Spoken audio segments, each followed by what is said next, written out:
Bom dia a todas, a todos e todes. A nossa live de hoje vai abordar o tema do oráculo do Eri de Logum, oráculo do Orixá, costumeiramente conhecido no nosso país, no Brasil, como o jogo de búzios. Esse oráculo tem uma importância muito grande. Os búzios, ou o Eri de Logum, ou também como ele é chamado em terra Yorubá de Idaçá, é o oráculo mais antigo da terra Yorubá. A gente pode afirmar que esse oráculo veio do mar, porque são as conchinhas do mar, os caules, os búzios, que nele são porta-vozes dos deuses, são porta-vozes dos orixás.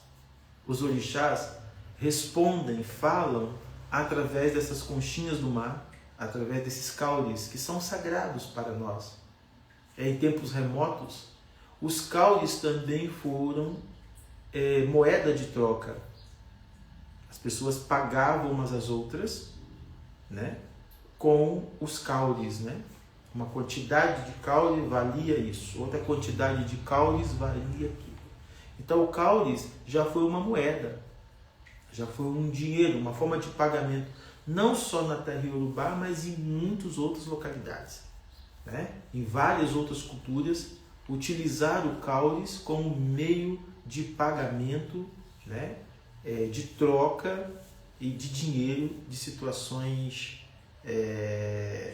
comerciais. À medida que esse artefato do mar foi ganhando visibilidade, ele também ganhou relevância. Porque, veja bem, as conchinhas do mar, elas são casas, são moradas de seres do mar. Ali mora um molúsculo, ali mora um ser vivo muito peculiar. E quando esse ser vivo desobriga, né, se retira dessa morada, ela se remonta, ela se reporta, ela nos recorda, né, uma casa que tem um orifício aberto e uma outra parte fechada, que envolve ali um mistério, uma escuridão. É exatamente essa parte fechada, que envolve um mistério, uma escuridão, que vai ser aberta, né? Só que ela vai ser aberta muito mais para dar estabilidade para os búzios se assentar do que por abertura mesmo, porque os caules se tornam porta-vozes dos orixás através da sua fenda natural. Porque ele tem uma parte côncava e convexa, como o próprio sistema do Pelé, né? Uma parte para cima, uma parte para baixo. E essas duas partes também reportam a luz e a escuridão. A parte que reporta a luz é exatamente a parte que fala, a parte que comunica, né? Que é a parte que possui uma abertura natural. A parte que possui uma abertura natural é a parte por onde o próprio oráculo comunica, por onde o próprio oráculo fala. A parte que foi aberta pelos humanos, que foi aberta por nós, que é a parte oculta do búzios, do caule, continua sendo a parte fechada, embora ela é aberta para que o búzio se assente. Porque se a gente jogar o búzio com essa parte inferior fechada, ele não vai equilibrar quando for lançado. Então a gente retira aquilo para que ele possa equilibrar. Mas aquela parte vai continuar sendo a parte fechada, vai continuar sendo a parte oculta. Porque a parte com a fenda natural é por onde os deuses, é por onde a divindade comunica através do oráculo. Do ponto de vista Yorubá, o oráculo é nada mais, nada menos do que o porta-voz dos deuses. o porta-voz dos orixás. Nós, para nos comunicarmos com os deuses, com os orixás, utilizamos oráculos. Então, os orixás falam conosco através do oráculo do Eri de Logum, através do Idaçá, através do jogo de búzios. Esse oráculo, em tempos antigos, pertencia ao próprio orixá Orumilá, o orixá da sabedoria, o orixá do conhecimento. Mas esse oráculo foi entregue a Orumilá através de Obatalá, porque Obatalá quem possuía esse oráculo. Obatalá quem trouxe esse oráculo. E como ele desistiu da sua função oracular, ele encarregou ao seu servo, porque Orumilá veio do céu ajudando Obatalá a carregar a sacola da existência. Em alguns mitos, em alguns itãs, melhor dizendo. E Obatalá, então já velho ou cansado, entrega ao orixá Orumilá, que era muito mais jovem que ele, a incumbência de cuidar de todo o conhecimento do universo, de toda a sabedoria divina e também dos oráculos. Então Orumilá passa a utilizar o oráculo dos búzios como forma de consultar para os orixás, como forma de consultar para as pessoas. Até que Orumilá, a partir dos búzios, ele inventa, ele cria uma outra tecnologia mais avançada do sistema dos 256 Odus. Então, os 16 Odus passaram a ser pequenos ou poucos para Orumilá. Então ele cria um outro sistema composto de 256 Odus. Logo, ele precisou de um outro sistema oracular também, porque os búzios não conseguia revelar esses 256 Odus de forma imediata.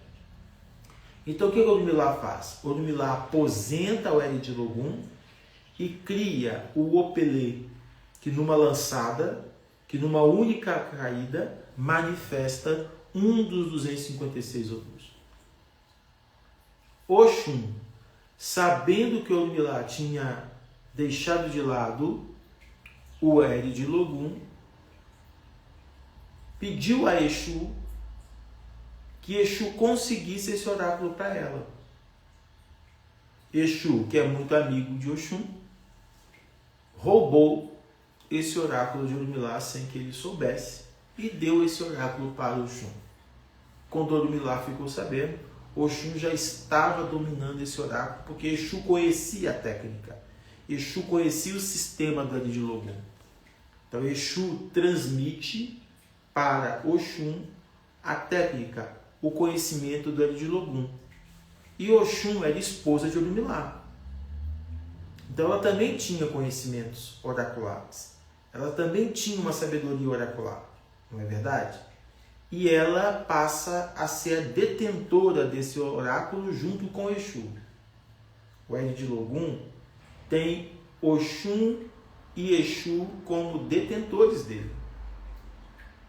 Oxum transmite o conhecimento do Eri de Logum para todos os demais orixás.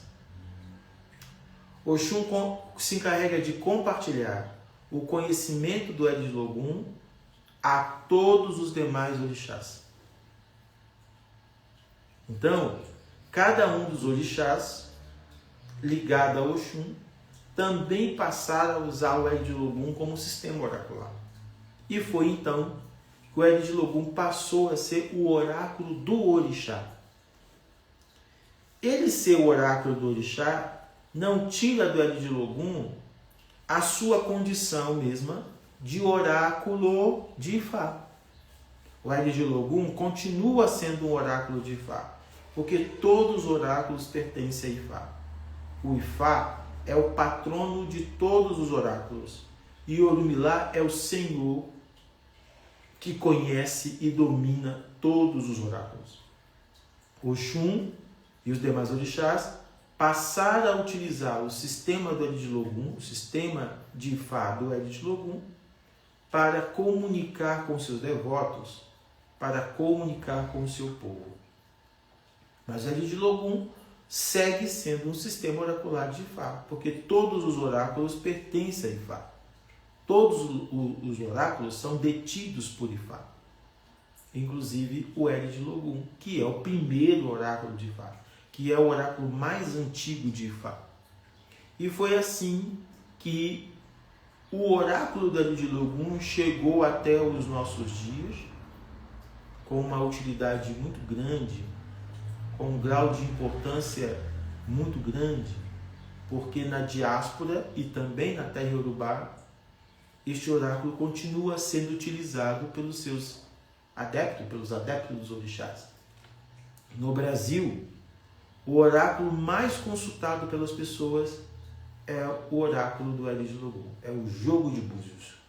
Todos os dias, o dia inteiro, pessoas procuram pais de santos, mãe de santo, babalorixás e elorixás para consultar o Eri de Logum.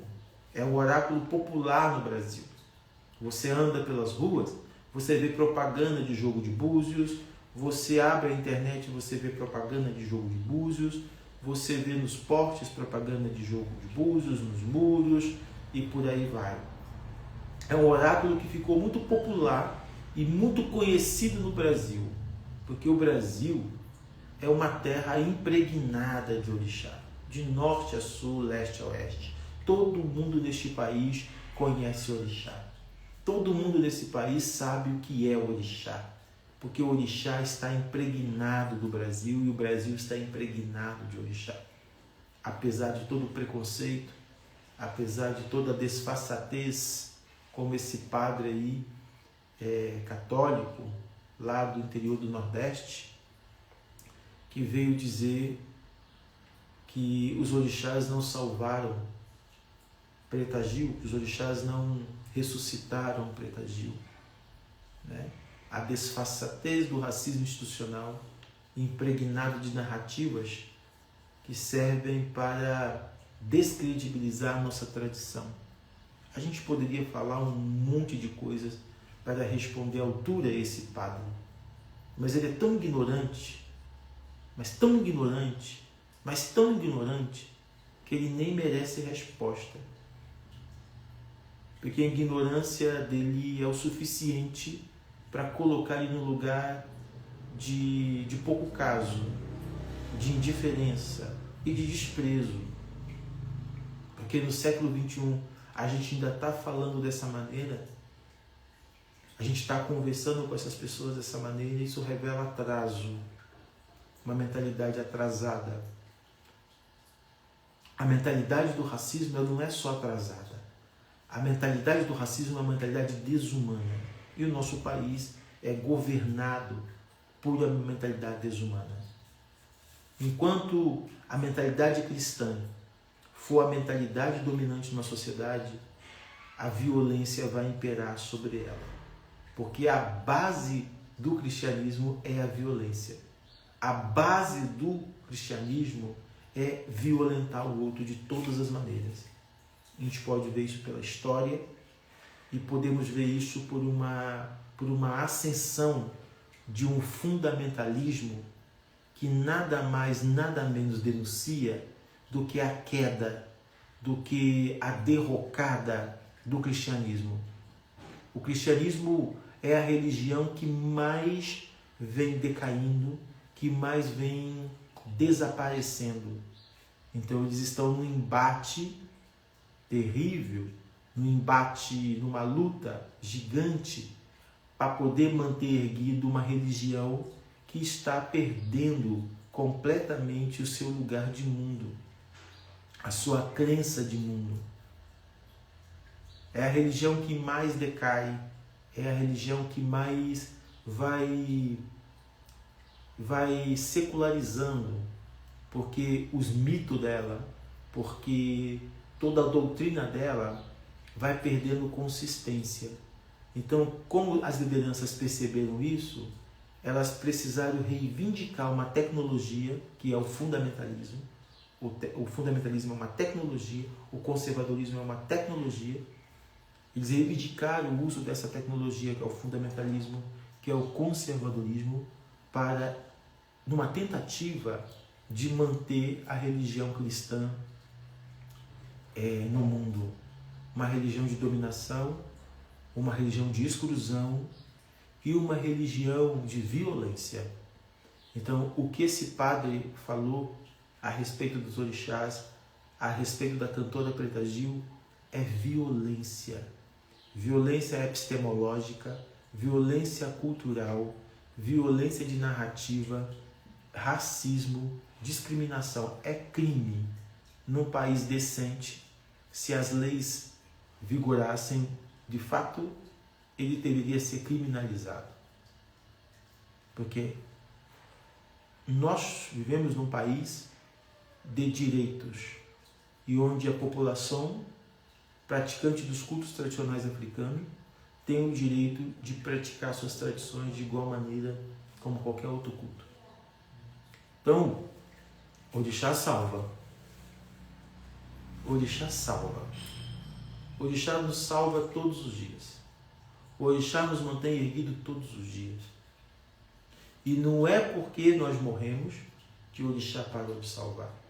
A gente morre porque em algum momento desse percurso, dessa trilha, desse caminho, o caminho acaba.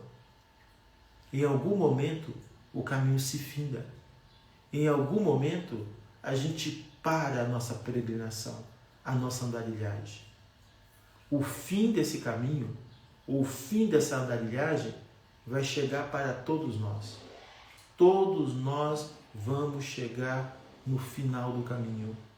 Todos nós vamos encerrar o nosso caminho um dia.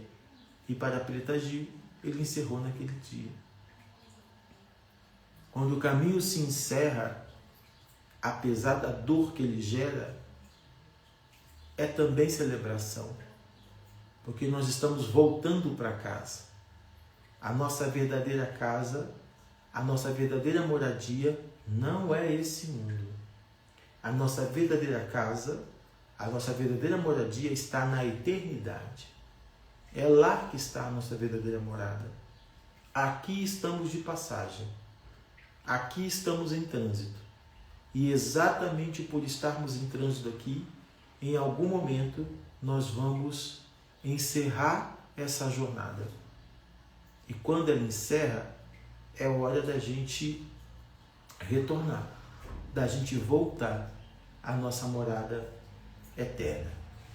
Talvez para poder voltar novamente para cá. Ou talvez para não voltar mais. Esse juízo não é meu, não é seu, não é nosso. No entanto, os orixás são vivos e os orixás se comunicam conosco através do seu oráculo. O oráculo do orixá, que é o Eridilogum, não deve ser utilizado para outros fins que não esse. Porque ali, o próprio orixá, os orixás cultuados dentro do culto tradicional iorubá, cultuados no candomblé, cultuados na lucumi, na santeria, na regra de Oxa, são porta-vozes da mensagem de Olodumare. Porque todos os orixás são porta-vozes da mensagem de Olodumare. Todos os orixás são mensageiros da mensagem de Olodumare. Todos os orixás estão transmitindo a mensagem de Olodumare. Então, no Eridilogum, o próprio orixá se torna mensageiro dessa mensagem. Ele se torna o porta-voz dessa revelação para o consulente. Então, se você vai consultar com um babaloxá, com um babaossá, com o orixá de Xangô, como é o meu caso, quem vai falar no meu Eridilogum com você é Xangô. Se você vai consultar com o orixá de Oxum, quem vai falar com você no Eridilogum é Oxum. No culto tradicional, o orixá do olorixá, do babalorixá, da elorixá, quem vai comunicar, quem vai conversar com o consulente. No candomblé, essa configuração mudou, porque na maioria dos Aridiloguns, dos Babalorixás e das Ialorixás do Candomblé, quem está falando é Exu. Então esse oráculo foi sancionado, foi determinado para que Exu comunique através dele, né? Não tem problema, tá? Só é uma questão de diferença. Não é uma questão de ser melhor, não é uma questão de ser pior, é uma questão de diferença, tá? Existem técnicas diferentes, existem métodos diferentes, existem abordagens oraculares diferentes. Nenhum oráculo é igual, nenhum sistema oracular é igual, porque existem métodos diferentes de consultar um sistema oracular, inclusive os oráculos de Ifá. Então não existe um único método, é isso que eu quero dizer, que não existe um único método de consulta oracular do Aridilogun. Existem vários métodos. E no Brasil se criaram mais outros. Mas existe um método que a gente acredita ser o mais original, ou ser o mais antigo. Esse método eu ensino no meu curso de Aridilogun na Universidade de Faria Amará, que é o método através da amarração de Ibo.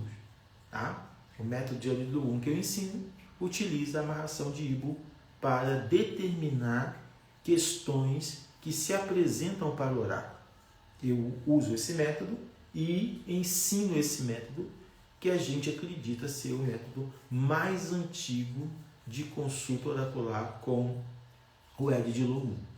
Pois bem, o oráculo também é uma forma da gente escutar o nosso próprio destino. A gente vai a uma consulta oracular com uma dúvida, com um problema, com uma dificuldade, com uma demanda. E ali a gente, com o coração aberto, com uma disponibilidade do coração, a gente se abre para escutar o que a divindade quer falar com a gente. O que a divindade quer comunicar com a gente. E essa comunicação revela peculiaridades do nosso destino, ao ponto de agregar para nós um conhecimento necessário que pode nos ajudar a caminhar, a peregrinar por esse mundo de forma mais presente, de forma mais forte, de forma mais atenta, de forma mais consciente. Por isso que a experiência oracular também é uma experiência de maturidade, também é uma experiência de maturação e, sobretudo, é uma experiência de encontrar com a minha voz interior. Porque o oráculo, ele também responde através do mecanismo da sincronicidade, né? No fundo, o oráculo traz à tona o que está oculto dentro de mim. O oráculo traz à tona aquilo que, a grosso modo, eu não tenho domínio, eu não tenho conhecimento, eu não tenho clareza, eu não tenho convicção, eu não tenho certeza, eu não sei como lidar. Então o oráculo traz isso à tona, me ajudando a lidar com questões peculiares da minha própria vida, questões que eu estou com dificuldade de lidar, questões que estão meio que travadas, bloqueadas na minha vida. A função de um oraculista, de um olorixá, de um alaô, né, é exatamente possibilitar que o consulente compreenda através de narrativas orais. Então é importante contar uma história, é importante contar o Itam. Por quê? Porque o Itam fala da experiência passada de um consulente que passou pela consulta oracular e teve essa situação resolvida. Então, o olorixá traz, a partir dessa experiência de narrativas atemporais, a partir da experiência de consulentes que passaram por consultas oraculares em tempos atemporais, em tempos outros, e essas narrativas se encarregam de me ajudar a entender, de me ajudar a perceber, a compreender o meu vivido, o que ocorre comigo aqui e agora. Olha a importância da experiência dos antigos. Olha a importância da experiência dos antepassados. Olha a importância da experiência daqueles que me antecederam. a experiência daqueles que me antecederam, podem me ajudar a entender o que acontece comigo aqui e agora. E é assim que a gente torna o oráculo efetivo e eficaz na vida de uma pessoa. Porque o oráculo se encarrega de colocar luz aonde há escuridão, de trazer esclarecimento onde não há clareza. Então, a grosso modo, a experiência oracular é, na verdade, uma experiência para nos despertar para questões de nossas vidas que podem estar bloqueadas, que podem estar nubradas, que podem estar ocultas, que podem estar escondidas, que podem estar completamente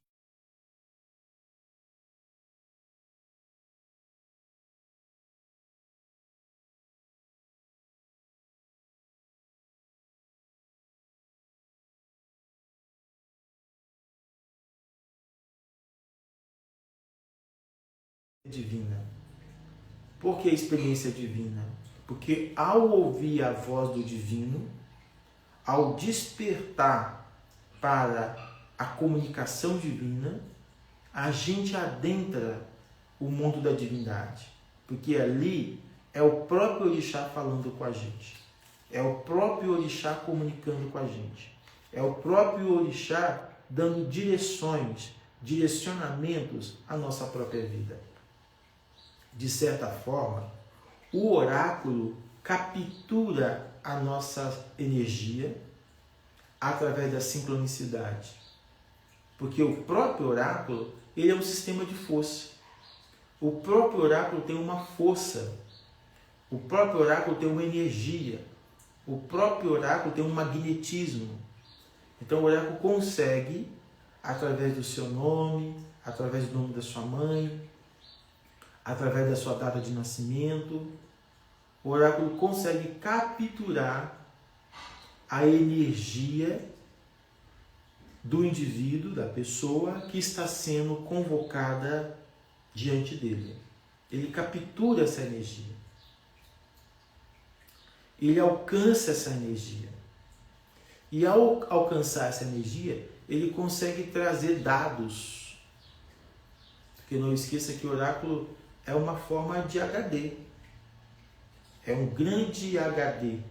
É um grande arquivo virtual que tem muitas informações a respeito de tudo o que aconteceu, de tudo que está acontecendo e de tudo que acontecerá no mundo.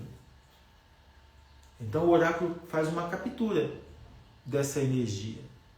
E o Olorixá, o Alaô, o vidente oracular que está ali manuseando o oráculo, com o conhecimento que ele tem, ele consegue, através de Odu, que é um código astral, que é um código cósmico, ele consegue acessar, ele consegue entrar numa caixa preta, diríamos assim, aonde ele localiza questões peculiares dessa existência que está sendo ali consultada.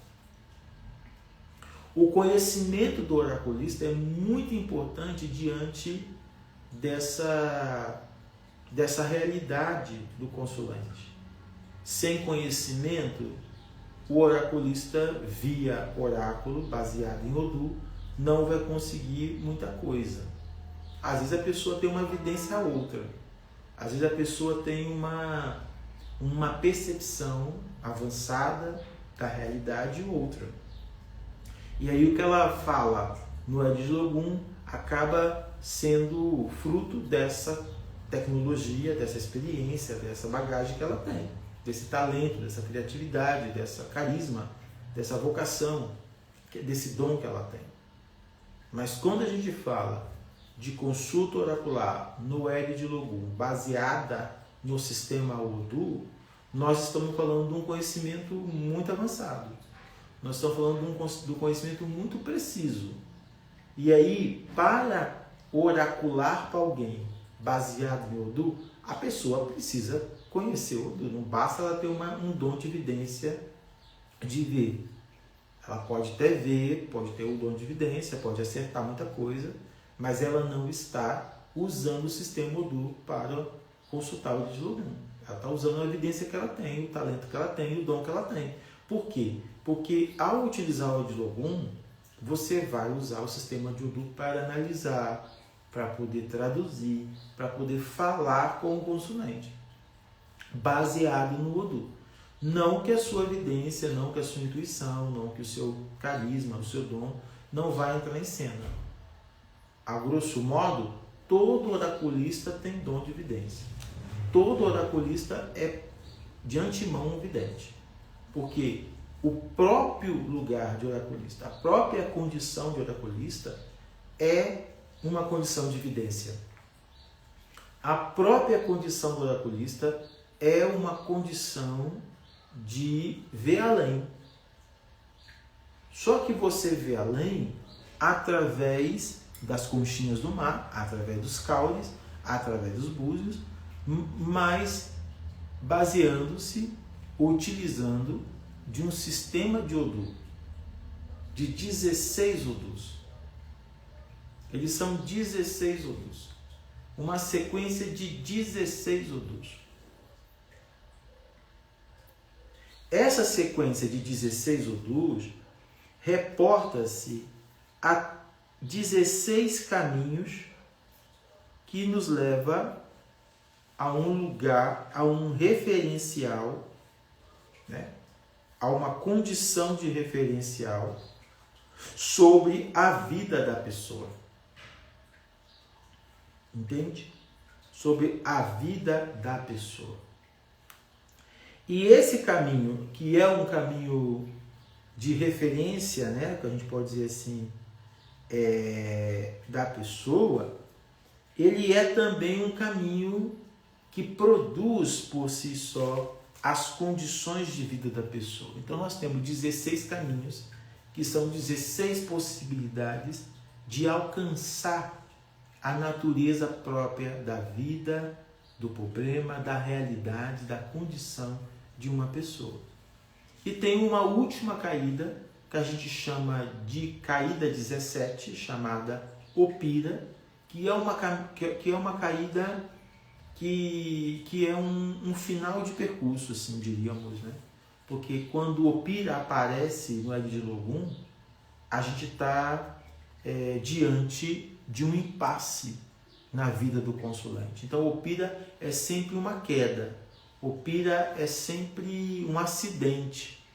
E aí tem que analisar mais minuciosamente o que para aquele consulente que Opira apareceu, essa caída significa, essa caída quer dizer. Ela pode querer dizer muitas coisas. Então tem que analisar e tem que saber respeitar também o oráculo quando essa caída chamada Opira aparece.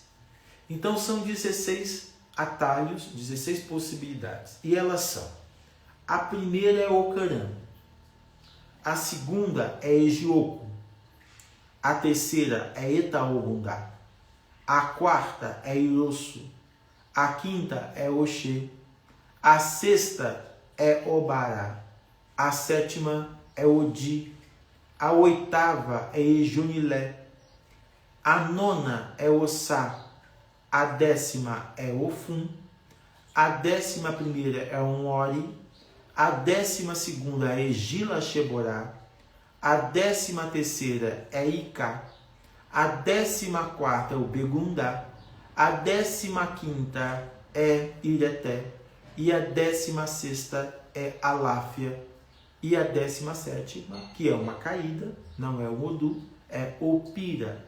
Mas como eu disse, essa 17ª caída chamada de Opira, ela faz uma comunicação.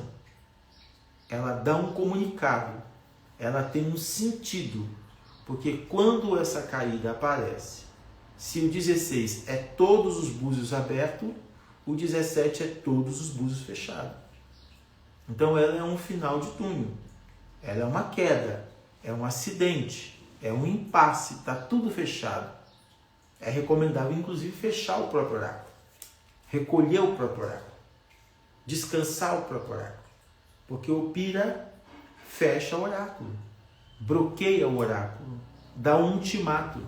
Então tem que apaziguar o oráculo, esperar um tempinho, deixar o oráculo respirar e aí novamente consultá-lo até para poder apurar que situação é essa que se apresenta ali, que situação é essa que se descortina ali para o consulente. Geralmente, as caídas de 1 a 12 no Ed de Logum são caídas muito pontuais. As caídas 13, 14, 15, 16 já são caídas, e a caída 17, são caídas mais temerosas, né? Então esses últimos Odus, esses últimos 4 Odu, Ika, Begundá, Ereté e Aláfia, e a caída Opira, geralmente eles trazem notícias nefastas, geralmente eles são bem movediços, né? Tanto é verdade que eles raramente aparecem, mas eles aparecem, tá? Não é porque eles caem, não é porque eles não caem com uma certa frequência que eles não surgem, que eles não aparecem. Eles aparecem, e quando eles aparecem, esses 4 últimos, Ika, Begundá, Ereté, Aláfia e Opira, eles geralmente estão trazendo notícias delicadas, estão trazendo notícias bem complexas, bem complicadas, para ser mais sincero. No entanto, o oráculo possibilita, de certa forma, a gente enxergar a nossa condição energética. Se ela está positiva, se ela está negativa, se ela está em bi, negativa, se ela está em ire, positiva. Até para a gente avaliar a força do nosso percurso, até para a gente poder avaliar em que pé estão as coisas da nossa vida, até para a gente poder avaliar como está o andamento das coisas. Um negativo não é para nos assustar. Um negativo é para a gente corrigir. O negativo serve de mote para a gente se haver, para a gente tornar um problema, para a gente tornar o problema uma solução, para a gente trazer solução para um problema. Então o negativo possibilita que a gente tome consciência do estado da nossa vida, do estado energético da nossa vida e avance. Porque o negativo, o IBI, é a única possibilidade de eu fazer a minha vida avançar, avaliando aonde eu estou errando, aonde há pormenores, aonde há bloqueio. Então é muito importante quando o IBI aparece para um consulente, para uma pessoa, porque a gente pode ajudar a pessoa a perceber, a pensar, a organizar aonde está o seu desatino, aonde está a sua fragilidade, aonde ela precisa de avançar, onde ela precisa de perseguir melhor e cuidar melhor. Quando está em Ire, a gente obviamente relaxa, a gente fica relaxado, a gente fica tranquilo porque está em Ire, mas esse tranquilo pode gerar um conforto e, de certa forma, um certo comodismo que a gente pode deixar coisas importantes passarem despercebidas. Então, eu sempre digo, quando um ire está sobre você, fique atento. Porque para você perder o ire é daqui para ali, né? Porque o ire te deixa estacionado, o ire te deixa à vontade, o ire te deixa, como posso dizer, confortável, cômodo. Estou ire, estou tranquilo, não tem problema nenhum. Só que você não pode pensar dessa forma. Se você está em ire, a atenção deve ser dobrada para você. Se você está em ire, você tem que ficar de sobreaviso, né? Cuidar, zelar, fazer com que esse ire permaneça. Porque qualquer desatino você pode virar esse ire, você pode bagunçar esse ire, você pode perder esse ire. Então, quando a gente está em ire, o que é bom, não é ruim estar em ire, viu? Mas nos convoca a ter uma atenção, um cuidado maior com a gente. Diferente quando a gente está em bi, quando a gente está negativo, que a gente sabe que a gente não está bem, que a gente precisa de organizar, que a gente precisa de melhorar, que a gente precisa de fazer uma série de coisas para corrigir aquele desatino, aquele negativo que está tomando a minha vida. Nem sempre a solução de um problema é um ebó com imolação. Ebó, imolação animal, sacrifício animal. Ebó é sacrifício. e nem sempre o sacrifício é animal, diríamos assim. Todo ebó é sacrifício. O dinheiro que você vai poder pagar, o dinheiro que você vai pagar para o Olorixá fazer as coisas que tem que ser feitas, é ebó. O dinheiro é sempre ebó, porque o dinheiro é sacrifício. Aquilo sai de você para uma finalidade ímpar. Então começa ali o seu sacrifício. Dispor de um dinheiro, dispor de uma parte dos teus ganhos para o sacerdote, né, para o Olorixá, fazer os trabalhos que precisa fazer. Depois, os sacrifícios são sacrifícios mensurados, ou delimitados, ou construídos a partir da própria consulta oracular. Como assim? O que vai ser feito para resolver o teu problema, para a retirada do negativo ou para a permanência do positivo, é uma pergunta que o oraculista, que o Olorixá, que o Babalorixá e a Olorixá vai fazer ao oráculo. Ele vai perguntar para o oráculo o que deve ser feito para essa pessoa permanecer com o positivo dela, com a ilha dela, que tipo de ebós, que tipo de oferendas deve ser feita para poder manter esse irê, para poder manter esse positivo, ou que tipo de oferendas, que tipos de ebó, que tipos de procedimentos devem ser feitos, devem ser realizados para retirar esse negativo que está em cima da pessoa e trazer o positivo, trazer a boa sorte, trazer o irê que ela precisa. Tudo isso é uma configuração que o oraculista, o Babalorixá, vai precisar perguntar ao oráculo. E aí, ele tem que saber perguntar. Ele tem que saber construir essa terapêutica.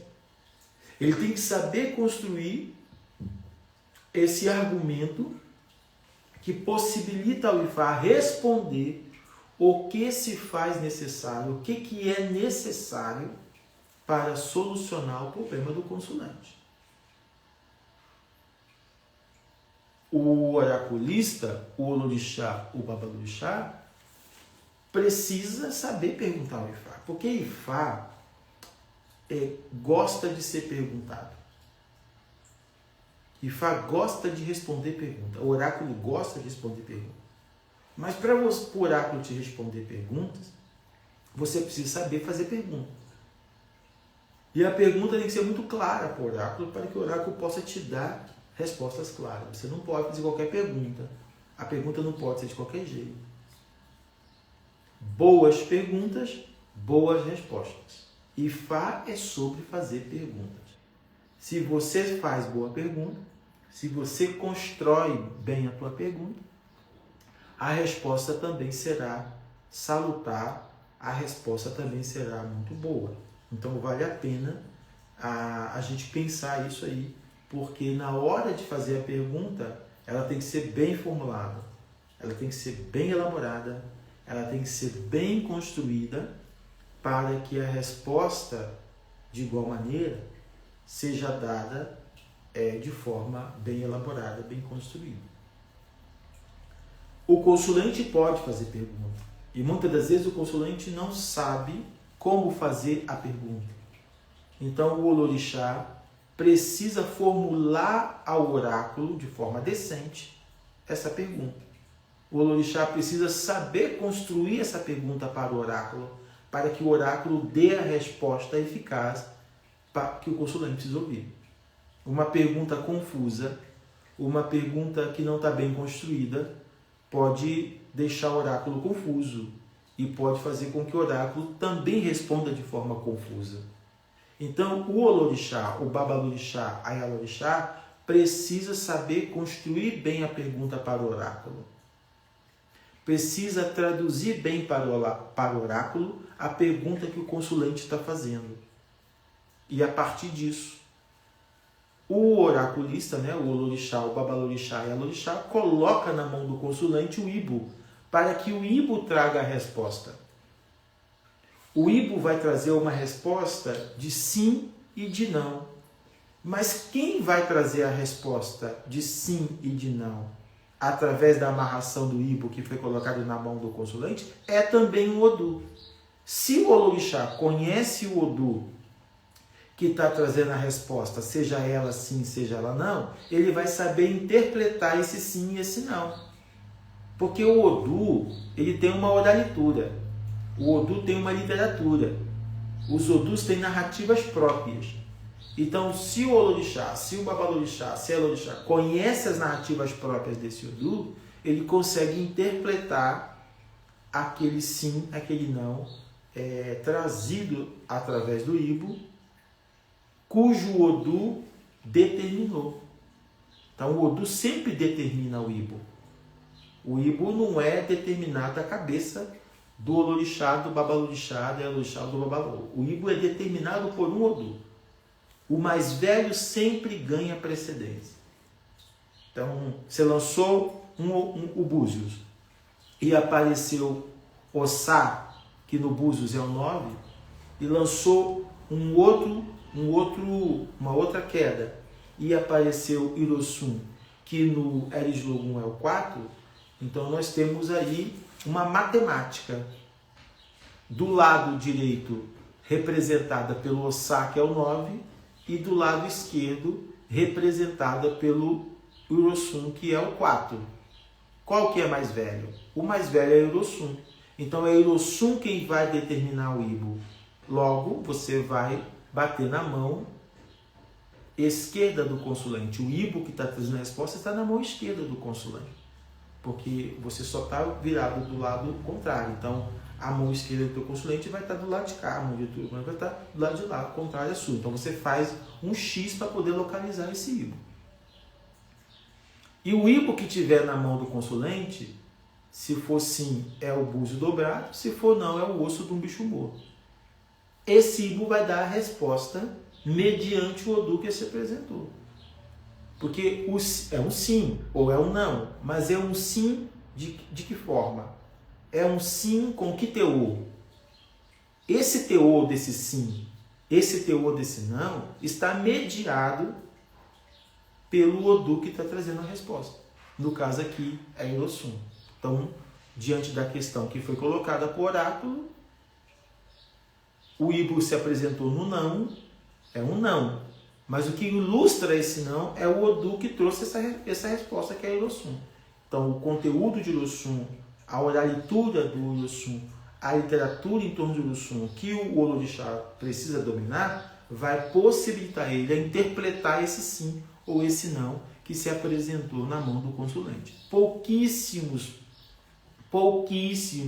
oraculistas de Orixá, de Ifá, de Ari de Logum, de Opelê e de Kim sabem fazer isso no Brasil, gente. As pessoas conhecem muito pouco da literatura, da oralitura de Odu. As pessoas não estudam. Então, muita gente faz ali uma mecânica qualquer, determina os ebós, os procedimentos, quando acabou. Mas o oráculo não é isso. O oráculo de Ifá, os oráculos de Ifá, é muito mais rico do que isso. É uma tecnologia ancestral muito poderosa, que detém, que possui um conhecimento muito poderoso. Então, existe toda uma teoria, existe toda uma oralitura, existe toda uma literatura, hoje já inclusive escrita, por trás de Odu e Ifá. Seja os Odus do Eres Logum, os 16, seja os 256 Odu do Opelê e do Kim. Existe uma oralitura, existe uma literatura, existe um conteúdo poderoso, que abre aí possibilidades diversas de entendimento. Pouquíssimas pessoas no Brasil sabem fazer isso com decência. Sinto dizer isso, né?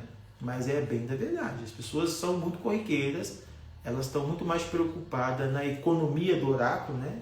Em usar o oráculo para poder levantar procedimentos, do que as pessoas precisam fazer, do que ocupar-se do oráculo como a voz, como a mensagem do céu, como a mensagem do Lodumare, que os orixás, que o Orumilá, que Ifá, se encarrega de conceder a um consulente. A experiência oracular é uma experiência de terapêutica, é uma experiência de cuidado. Se você consulta os oráculos de Ifá, seja Ari de Logum, Opelê e Kim, com um Olorixá, com um Babalaô devidamente preparado, seja na terra Yorubá ou no Brasil, a experiência vai ser uma experiência muito prolongada, muito longa. Infelizmente, muitos desses babalaôs que chegam ao Brasil, que dominam muito bem o oráculo, pouco deles falam o português, né? Mas existem muitos babalaôs, muitos orixás na terra Yorubá que dominam muito bem o oráculo, e se você fazer um Eri de Logum e Daçá, ou fazer um da Pelé, um da Kim com ele, você vai ver que a consulta gira em torno da narrativa do Itã, do Exé. Eles vão recitar as Exés, vários Exés, trazendo um conhecimento vasto. Como a gente não fala inglês e a gente não consegue comunicar com esses babalaôs, com esses orixás, no mesmo nível de interlocução, a gente fica a Deus dará. Mas existem também no Brasil babalaôs e orixás da terra Yorubá que falam português e que sabem manusear o oráculo muito bem, e existem também brasileiros, eu sou um desses, sem falsa modéstia, que consegue manusear esses oráculos todos com autoridade e com erudição, porque o oráculo é sobretudo uma biblioteca virtual. O oráculo, sobretudo, é um lugar de erudição. Os oráculos de Ifá, o Eri de Logum, o Opelê e o Iquim, é onde a gente bebe toda a erudição do Ifá, todo o conhecimento do Ifá. Odu é conhecimento. Odu consegue dizer sobre tudo, Odu consegue falar sobre tudo, Odu acessa tudo. Odu é o código para acessar qualquer coisa que existe, qualquer coisa que aconteceu, qualquer coisa que vai acontecer. Porque o Odu é uma chave, é uma porta aonde você entra para ver as coisas tal como elas são. E quando você atravessa essa porta, você acessa um vasto e rico conhecimento sobre as coisas, sobre as pessoas, sobre os acontecimentos, sobre o que está acontecendo com alguém, o porquê disso, o porquê daquilo, como resolver isso, como resolver aquilo. Então, o Eri de Logum é patrimônio imaterial da humanidade. E ele é muito preservado na terra Yorubá, sobretudo na região de Oió.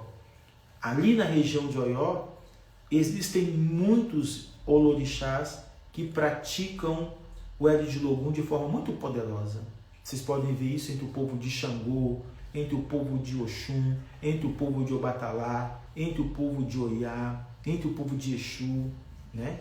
Então você tem ali uma preservação desse oráculo, que é um oráculo muito importante, que é um oráculo que os babalaôs não utilizam, somente os olorixás utilizam, mas não há proibição, como algumas pessoas de forma errônea dizem por aí, é proibido os babalaôs consultar o Eri de Logum. Não existe nada disso. Os babalaôs podem consultar o Eri de Logum, sim, porque o Eri de Logum também é um oráculo de Ifá. E por ele ser um oráculo de orixá, o Orumilá também é um orixá. Então, o babalaô pode utilizar qualquer um dos oráculos de Ifá. A questão não é essa. A questão é que os babalaôs são especialistas no oráculo do Opelê e no oráculo do Iquim. Os babalaôs devem ser especialistas nos 256 odus de Ifá. Então, se um babalaô precisa ser especialista nos 256 odus de Ifá, para que ele vai consultar 16 odus do Eri de Logum? Então, um babalaô, como o próprio nome já diz, precisa especializar nos 256 odus de Ifá. Por isso que o oráculo do Opelê, o oráculo do Iquim, é o oráculo dos babalaôs, né? E o Eri de Logum é o oráculo dos olorixás. Bom, essa foi a minha live sobre o Eri de Logum. Toda a minha devoção a esse oráculo que eu amo muito, né? Eu sou também olorixá, né? Eu também sou babalorixá, sou sacerdote de Xangô. Eu uso também esse oráculo e tenho um carinho muito grande por ele e tenho contribuído de certa forma com a preservação dele através do meu curso de Eri de Logum, um curso de 2 anos, e tem aí uma turma avançada fazendo esse percurso de aprendizagem do Eri de Logum, do sistema de Logum na sua fórmula original, oriunda da terra Yorubá. E eu tenho me empenhado em ensinar esse poderoso oráculo para as pessoas e contribuído, de certa forma, com a preservação dele porque o Ed de Logum é um patrimônio do Brasil, nunca esqueçam disso. O Ed de Logum é muito querido no Brasil, o jogo de búzios há muitos anos é o oráculo mais conhecido nesse território, nessa terra de orixá que é o Brasil. Então nós temos sim que preservar o Ed de Logum, nós temos sim que cuidar do Ed de Logum e temos que ter um carinho muito grande pelo Ed de Logum. O Ed de Logum é o oráculo do orixá. Hoje estão inventando moda, né? Tem gente querendo acessar coisas que não existem no Ed de Logum.